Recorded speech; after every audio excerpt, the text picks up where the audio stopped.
नमस्कार। तेज रफ्तार खबरों से पहले एक बड़ी खबर, बड़े बयान की बात करेंगे। सागर में वरिष्ठ बीजेपी नेता हैं भूपेंद्र सिंह। बाहर से आए नेताओं को लेकर उन्होंने बड़ा बयान दे दिया। एक कार्यक्रम में उन्होंने कहा कि कांग्रेस कार्यकर्ताओं को पार्टी स्वीकार करे या ना करे, लेकिन वो कभी भी स्वीकार नहीं करेंगे। उनकी माने तो खुरई विधानसभा में एक समय कांग्रेस का इतना आतंक था कि कोई भी बीजेपी से जुड़ा व्यक्ति, पार्षद, सरपंच, यहां तक कि विधायक का फॉर्म तक नहीं भर सकता था। 2019 के लोकसभा चुनाव में बीजेपी कार्यकर्ताओं पर पुलिस के सामने हमला हुआ। 72 कार्यकर्ता घायल हुए, उन्हें अस्पताल में भर्ती कराया गया। ऐसे कांग्रेसी कार्यकर्ताओं को पार्टी स्वीकार करे या ना करे, मैं कभी स्वीकार नहीं करूंगा। तो कुछ घंटों के दौरान ये दूसरा उनका बड़ा बयान है, जो पार्टी लाइन से इतर है, जो पार्टी के लिए सवाल खड़े कर रहा है और कांग्रेस को मौका दे रहा है।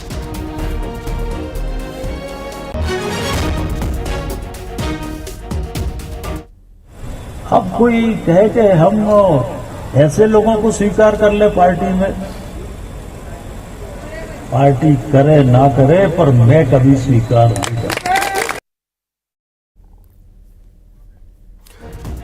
तो एक ये बयान उनका रहा। एक उन्होंने ये भी कहा था कि फोन कॉल जो है वो उनकी रिकॉर्ड की जा रही है, सीडीआर रिकॉर्ड किया जा रहा है और फिर उन्हें परेशान किया जा रहा है।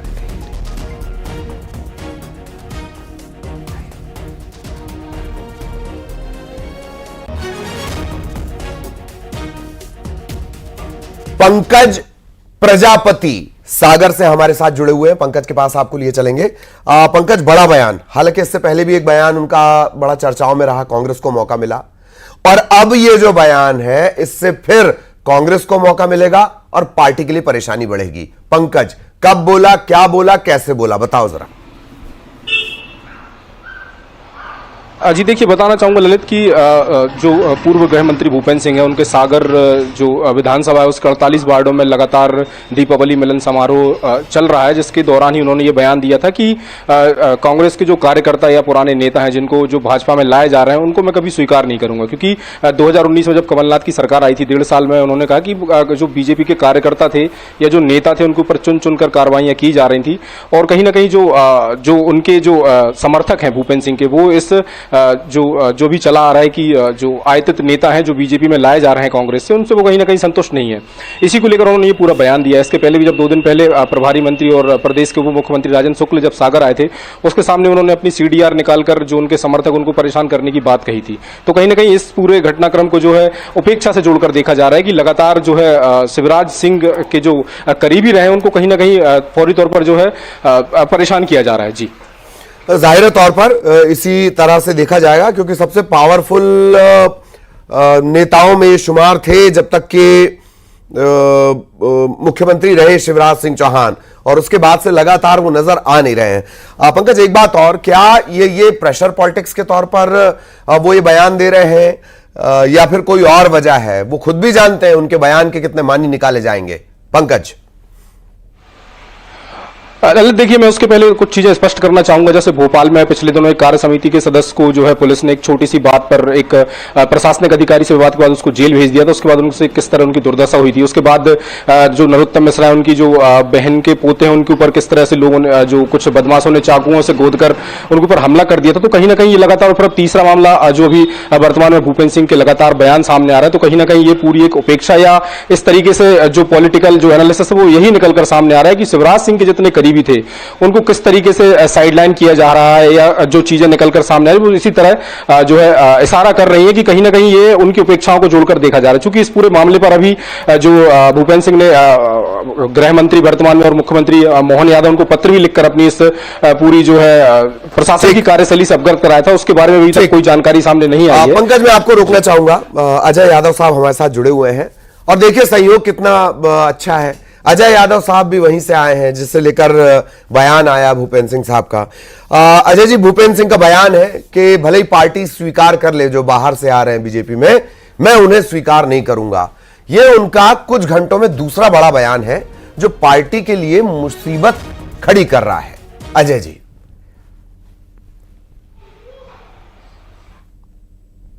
भारतीय जनता पार्टी के वरिष्ठ नेता है, 5 बार विधायक, सांसद, जिला अध्यक्ष, युवा मोर्चा अध्यक्ष, प्रदेश के महामंत्री, उपाध्यक्ष सभी कुछ रहे हैं। तो ऐसे में वरिष्ठ नेता लगातार अपने कार्यकर्ताओं को, नई पीढ़ी को सीख देते हैं, अपनी बात रखते हैं। अब किस संदर्भ में, किस तारतम्य में उन्होंने बात कही गई है वो तो समझने लायक बात है, लेकिन भाजपा में जो भी नेता कार्यकर्ता शामिल हुए हैं उनमें भूपेंद्र सिंह जैसे वरिष्ठ नेताओं की सहमति और उनकी राय के बाद ही पार्टी द्वारा नेताओं को शामिल किया जाता है। तो ऐसे में इसका गलत मतलब निकालना कहीं भी ठीक नहीं होगा। भूपेंद्र सिंह जी लगातार पार्टी मतलब निकालेंगे, आप लोग राजनीतिक लोग हैं अजय जी, आप लोग मतलब निकलवा देते हैं। मैं एक चीज और जानना चाह रहा था कि पूर्व गृह मंत्री और वो ये आरोप लगाएं कि उनकी कॉल डिटेल के जरिए उन्हें परेशान किया जा रहा है, सीडीआर के जरिए परेशान किया जा रहा है, और बोले भी वो डेप्यूटी सीएम के सामने। अजय जी देखिए ललित जी, ये एक झूठ और भ्रम जाल फैलाया गया। भूपेंद्र सिंह जी ने स्पष्ट तौर पर कहा था कि उनकी जानकारी में ऐसा आया है कि कुछ लोगों की कॉल डिटेल शायद रिकॉर्ड की जा रही है। एक तो उन्होंने स्वयं की कॉल डिटेल की कोई बात नहीं करी, और तत्काल प्रदेश के उप मुख्यमंत्री राजेंद्र शुक्ला जी द्वारा संज्ञान लिया गया, प्रशासन को निर्देश दिए गए कि इस मामले में जांच करें। तो ये तो नेताओं की सहज चलने वाली प्रक्रिया, ये तो उनकी गंभीरता है कि वो प्रशासन में जो भी गंभीर विषय उनके सामने आते हैं उसको रखते हैं। यही तो भाजपा की खूबसूरती है। जी जी, नहीं दरअसल ये खूबसूरती अब बाहर आ रही ना, इस वजह से सवाल था। मैं, आप प्लीज जुड़े रहेगा। नीलाभ शुक्ला साहब हमारे साथ जुड़े हुए हैं। नीलाभ शुक्ला जी, भूपेंद्र सिंह का बयान आया है कि जो बाहर से कांग्रेसी आए या दूसरी पार्टियों से बीजेपी में आए, पार्टी उन्हें स्वीकार कर ले, मैं नहीं कर पाऊंगा। जी नीलाभ शुक्ला जी। देखिए यही तो भारतीय जनता पार्टी का चरित्र है। और तो कहते हैं कि हमारी रीति नीति से प्रभावित होकर भारतीय जनता पार्टी में आए, उसका उन्हें इस तरह अपमानित किया जा रहा है। देखिए कुल मिला के कमोबेश अंदरूनी स्थिति भारतीय जनता पार्टी, भूपेंद्र सिंह जी के मुंह से तो निकल भी गया, इन कमोबेश सभी भारतीय जनता पार्टी नेताओं की अंदरूनी स्थिति यही है कि बाहर से आयातित नेताओं को ये पसंद नहीं करते, स्वीकार नहीं करते, नहीं उन्हें भी मान सम्मान देते हैं। सीधी सी बात है, कुल मिला के पार्टी को तोड़ता, लोगों को उन पार्टियों से अपनी पार्टी में लाना, उन्हें अपमानित करना। अजय सिंह भी आपको सुन रहे हैं, उन्हें तो स्वीकार कर लिया गया मेरे ख्याल से। नीलाभ जी देखिए भूपेंद्र सिंह जी के बयान से मुझे नहीं लगता है किसी को स्वीकार किया है। भूपेंद्र सिंह छोटे नेता नहीं है, बड़े कद के नेता है भारतीय जनता पार्टी में, उन्होंने ये कहा है। तो मैं समझता हूँ अजय सिंह जी की स्थिति क्या है, अजय सिंह जी खुद आकलन करें। चलिए ठीक, मैं रोक रहा हूं, वक्त कम है। बहुत धन्यवाद आप दोनों का हमारे साथ जुड़ने के लिए, रिएक्शन के लिए। पंकज लगातार हमारे साथ बने रहे। पंकज आपका भी बहुत बहुत धन्यवाद ये खबर हमारे दर्शकों तक पहुंचाने के लिए। और पंकज ने पूरी हिस्ट्री भी बताई किस तरह से ये बयानों के सिलसिले हैं। अगली बड़ी खबर, धार से दवाइयों से भरे ट्रक में आग लग गई और ट्रक जलकर खाक हो गया। मुंबई से दिल्ली की तरफ यह ट्रक जा रहा था। शॉर्ट सर्किट के चलते आग लगने की आशंका है। पड़ताल के बाद यह क्लियर हो पाएगा। दमकल ने आग पर काबू पा लिया है। धामनोद थाना इलाके का यह पूरा मामला है। मुंबई से दिल्ली जा रहा दवाओं से भरा ट्रक आग में जलकर खाक हो गया। न्यूज 18 मध्य प्रदेश छत्तीसगढ़ पर यह एक्सक्लूसिव तस्वीरें इस वक्त आप देख रहे हैं। शुरुआती जो जानकारी है, प्राइमा फेसी ऐसा नजर आता है कि शॉर्ट सर्किट के चलते आग लगी और देखते ही देखते इसने पूरे ट्रक को अपनी चपेट में ले लिया। धार के धामनोद थाना इलाके की यह घटना है।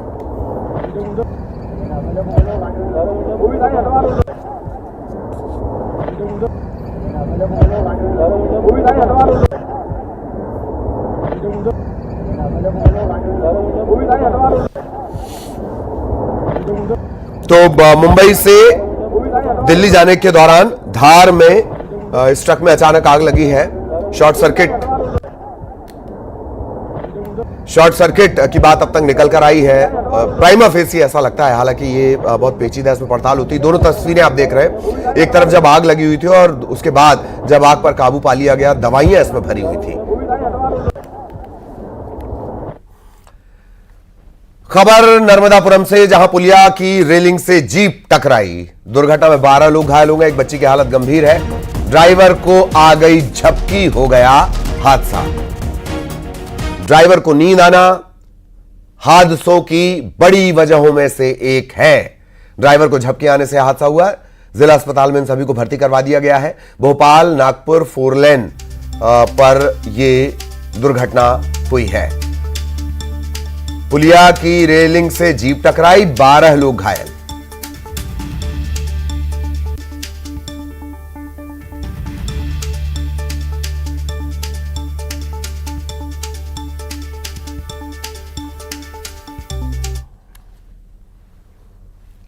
और अब आपको दिखाते हैं चुनावी चौपाल।